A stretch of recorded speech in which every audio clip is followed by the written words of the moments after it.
Barcelona finished the 1949-50 season in 5th place in La Liga, which led to the dismissal of their Uruguayan coach Enrique Fernandez, who had led the Catalans to the championship title for 2 consecutive years. The club management then decided to invite Czechoslovak coach Ferdinand Daučík, who had previously led the Hungarian national team, a team made up of refugees who had fled from the communist regime imposed by the Soviet Union. Among the team members was his son-in-law, Laszlo Kubala, who had married Daučík's sister, Anna Viola Daučík. This is where the genius of that Barcelona team begins.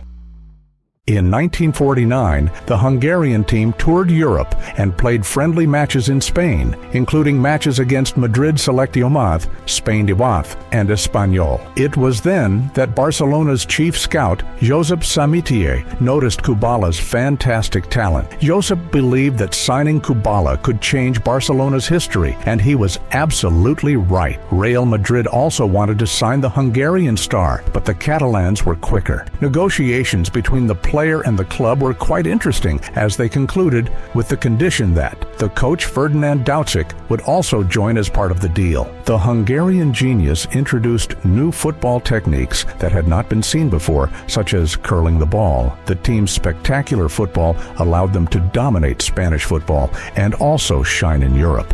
Describes the influence of Kubala on the club, as stated on Barcelona's official website. And it's worth noting that the coach was a perfect fit for Barcelona. Daučík, together with Kubala, marked one of the most successful periods in the club's history.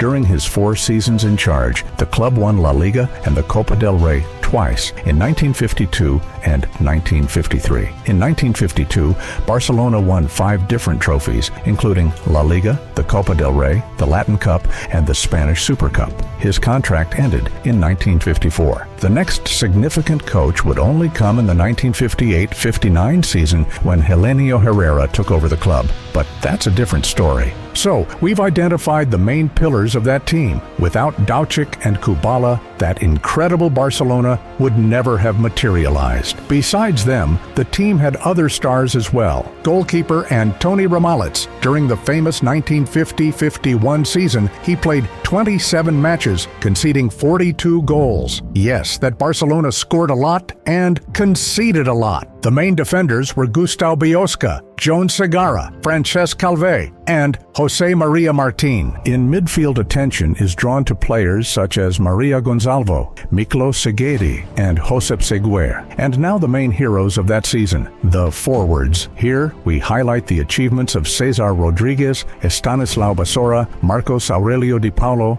Mateo Nicolau, Eduard Manchón, and Ladislav Kubala. You might be wondering, why did Kubala, the club's main star, play so few matches? Here's the explanation. It was all because of his escape from Hungary in 1949, when Ladislav left the country illegally in the back of a truck. The Hungarian Football Federation accused Kubala of contract violations, leaving the country without permission and evading military service. FIFA supported them and imposed a 1-year international suspension. Kubala and Daučík formed their own team, which they named Hungary. This ban prevented Kubala from participating in La Liga matches that season.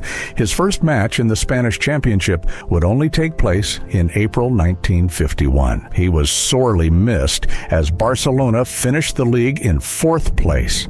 But that team was indeed special. They went down in history as the Barca of the 5 Cups. From 1950 to 1953, the club dominated. Barca's sensational lineup during the 1951-52 season led it to win 5 different trophies: the League, the Spanish Cup, the Latin Cup, the Copa Eva Duarte, and the Copa Martini Rossi. The 5 Cups team had a legendary forward line, according to the official website of Barcelona. This was that team: Ramallets, Seguer, Biosca, Segarra, Gonzalvo III, Basora, César, Kubala, Moreno, and Manchón. And let's look at how the players were positioned back then. The team in La Liga was portrayed in a classic 4-3-3 formation, but it's much more interesting to see Barcelona's tactical formation with Kubala on the field. It was a 3-2-5. It was a very attacking-minded team that solved everything up front. In this aspect, the comparison with Hansi Flick's team is appropriate. Today's Barca also transforms into a 3-2-5 when attacking. An interesting fact from that season, Barca scored 83 goals and conceded 61 in the league. The reason lies in the fact that Dauchik's Barcelona played rock and roll football. What do you think of these results? Barcelona 8-2, Real Sociedad. Atletico Madrid 6-4, Barcelona. Barcelona 7-2, Real Madrid. Barcelona 7-2, Malaga. There were also painful defeats, such as 1-4 versus Real Madrid,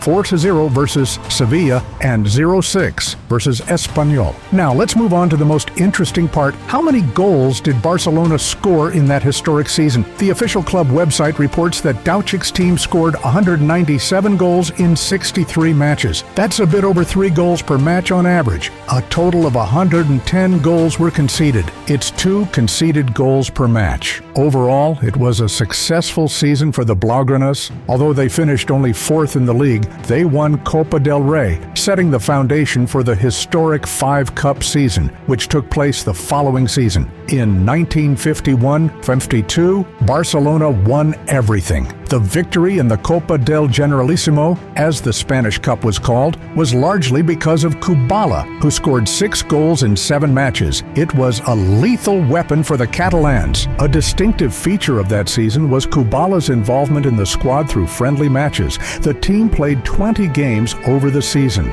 Most opponents were local Barcelona teams, including clubs like Sants, Vilafranca, Granollers, Olot, Manresa, Mataró, Girona, Badalona, Tossa de Mar, and Vic. Notable Spanish clubs such as Osasuna and Zaragoza were also invited. Additionally, there were foreign guests like Hull City and FSV Frankfurt.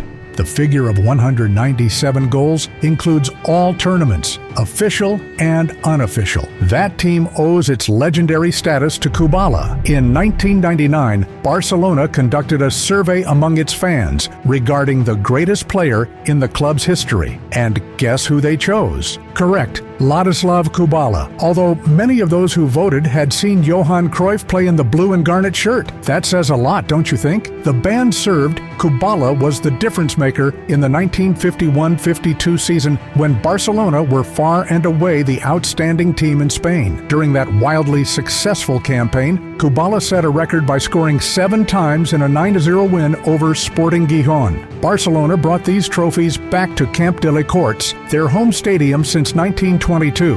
However, with Kubala leading the way, the club had now outgrown it. The stadium's capacity had expanded from 20,000 to around 50,000. But in the 1950s, club officials determined that they needed even more space because fans were clamoring to see the team and their star player. This inspired the construction of the Camp Nou, which would open in 1957. Laszlo Kubala Stech, in his role as a modern attacking midfield playmaker, introduced innovative football techniques fueled by his enthralling tricks, defense-ripping through balls, and potent shots. Spanish football had not seen anything like this before, wrote the History of Soccer publication about Kubala's phenomenon. So, as you've understood, that team led by Kubala and Dauchik was historic not only for Barcelona, but for world football as well. They displayed incredible scoring prowess and always found ways to shock their opponents using the 3-2-5 formation.